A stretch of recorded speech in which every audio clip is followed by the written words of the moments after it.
On a summer night in Rome, 60,000 people jumped in the rhythm of the most popular song in the world. And this shook the earth, literally.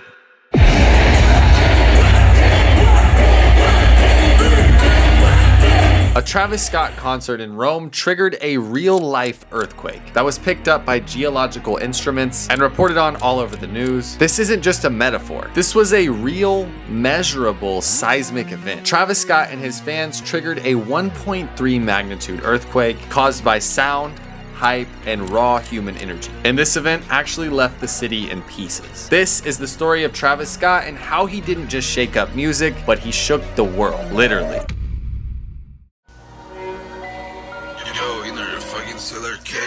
Ooh, we're back, baby. I told you guys every Wednesday, every Sunday, I'm not letting this thing go. And for today's video, I thought, why not bust out an OG Astroworld tee, huh? This thing literally is like an ancient relic at this point. It looks like it's vintage now. I don't know if you can see that. The shirt looks like it's from the 90s. But I remember when I got this shirt, I never took it off. But anyways, before we get too sidetracked, if you don't know, my name is Chance and I make videos on just about anything pop culture. And if you like this video, don't forget to like, comment, subscribe, hit that little notification bell. And that being said, sit back, relax, and I hope you enjoy today's video. Let's get into it, baby.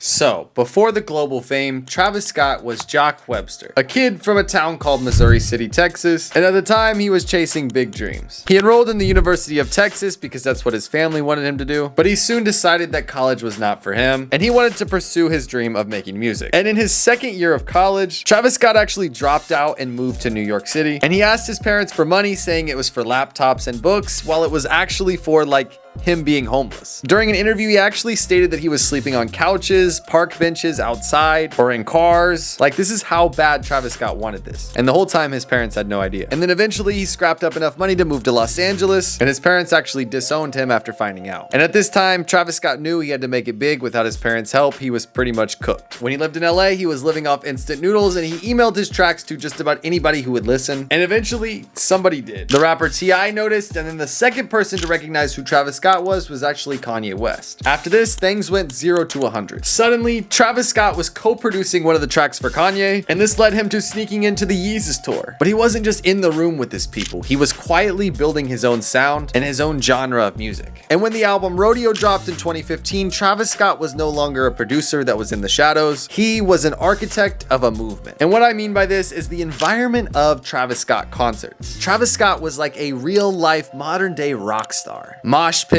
stage dives. Travis Scott's energy on stage correlated with his audience. Everybody knew that you go to a Travis Scott concert to rage. Me personally, I've been to Travis Scott concerts, and the energy that he brings on stage is it's insane. The way that he is able to control a crowd and really amplify the energy. It's real. Travis Scott concerts transformed into an adrenaline-filled chaos. And the branding was untouchable. Travis Scott merch was like gold. Fans would literally line up for hours at these merch booths and miss half the concert just to get his merch. And the Travis Scott Nike collabs sold out in seconds. They were very successful. And then Travis Scott dropped Astroworld, and the rest was history. The Astroworld album, in my opinion, is one of the most influential albums of all time. This is one of the most important albums in the culture. That's just my opinion. Travis Scott's McDonald's meal did over $200 million. He pioneered this whole web space. He ended up having a Fortnite concert that was the biggest thing ever. At the time, the Travis Scott concert was huge, mega viral. His Cactus Jack label and branding was popular. People even got tattoos of Cactus Jack. And at this time, Travis Scott wasn't just performing, he was everywhere. Travis Scott became the most popular person in the entire world for just a short amount of time. From the McDonald's meal to the Fortnite concert, Nike collabs, merch, it was everybody knew who Travis Scott was. And then on the hypebeast streetwear side, everything that Travis Scott posted a picture in on his Instagram, it tripled in value the next day. I vividly remember there's a certain pair of shoes, the Nike SB Newcastles, the yellow pair. That was a shoe going for $200 to $300, and then Travis Scott posted an Instagram picture wearing those, and the next day they were worth $2,000 to $3,000. It was literally the Travis Scott effect. Everything that Travis touched turned to gold. Everybody was copying his style, his whole outfit and wardrobe. That's what everybody else wanted to dress like. Travis Scott had the world in the palm of his hand, and that was until 2021. This high energy ended up turning deadly. And what I'm talking about is the tragedy at Astroworld.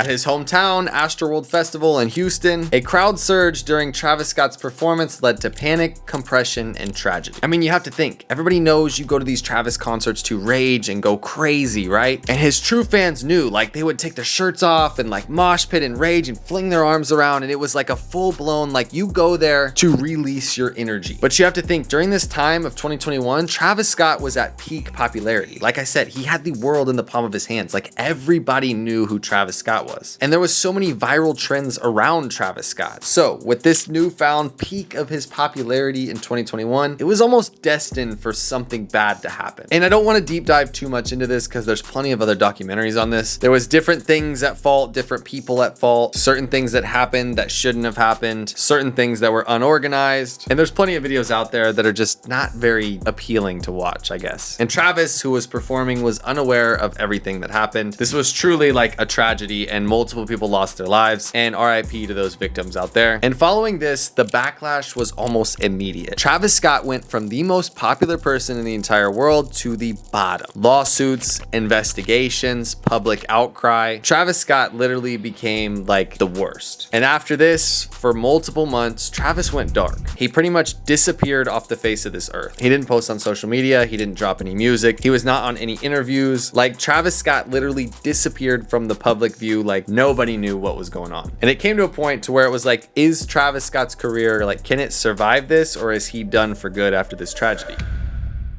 And after about a year of silence, Travis Scott returned, but this time with a message. And that was that he wasn't done or canceled, he was evolving. And this was centered around Utopia. Utopia was more than an album, it was an artistic rebirth. It was a rebirth and rebrand of his entire career. No interviews, no apologies, just darkness, drums, distortion. Like, the Utopia album was a different vibe of music and also wardrobe and set. Like, Utopia was something complete opposite of anything we've ever seen from Travis Scott. And then Travis Scott announces a world tour. And he didn't just book regular arenas like everybody else. He booked something legendary in Rome, Italy, at the Circus Maximus. And for those of you who don't know, this is an ancient arena that was once used for gladiator combat and chariot races. And the whole album and set list and environment, all of this was set around that kind of era and that like gladiator, like the vibes. Like, he was wearing like shoulder pads. It was very like Mad Max style. Like, Travis Scott was really building something. Even Kanye West showed up. I mean, this was set up to be the biggest concert in Travis Scott history. And if you see the overlay footage of like them flying a drone over the top, when you see like how many people this is, it actually makes a lot more sense. Like, I can only imagine the energy in this place. And then if you mix this with one of the most popular songs in the world at the time, and that was Fiend, a song that was like an anthem. And it was pinpointed by news analysts and geologists when this earthquake actually began to start. And that was when Travis Scott played his hit song Fiend 10 times back to back. Tens of thousands of people jumping in perfect unison. And under their feet, the ground began to actually move. And experts actually confirmed that the shaking was due to the synchronized jumping at the concert. And Rome literally rumbled. And this wasn't just hype, it was human energy at scale. And local residents began calling for help and also filed noise complaints. And there's videos that surface online of like actual shaking in apartment buildings and like pictures falling off the wall, and like you can actually see like real life shaking. And a 1.3 magnitude is no joke. And this actually caused severe damage of this historic landmark. And after city officials investigated after the concert was done, they deemed that this venue should never host concerts again after this. And this was all because of Travis Scott. This was like a comeback of a lifetime. And I also found another article that in Brazil, he actually did it as well, where they reported an earthquake. I don't know if it was as big as the one at Circus Maximus, but there were reports in Brazil of him also starting another earthquake, or what felt like an earthquake. But it's just crazy how a college dropout, a young Travis Scott, was able to change the world and also change the tectonic shifts of the plates. Travis Scott didn't just shake up the music industry, he shook the planet, literally. It was more than just music. Travis Scott became the biggest person on the face of the planet, and he paid the price.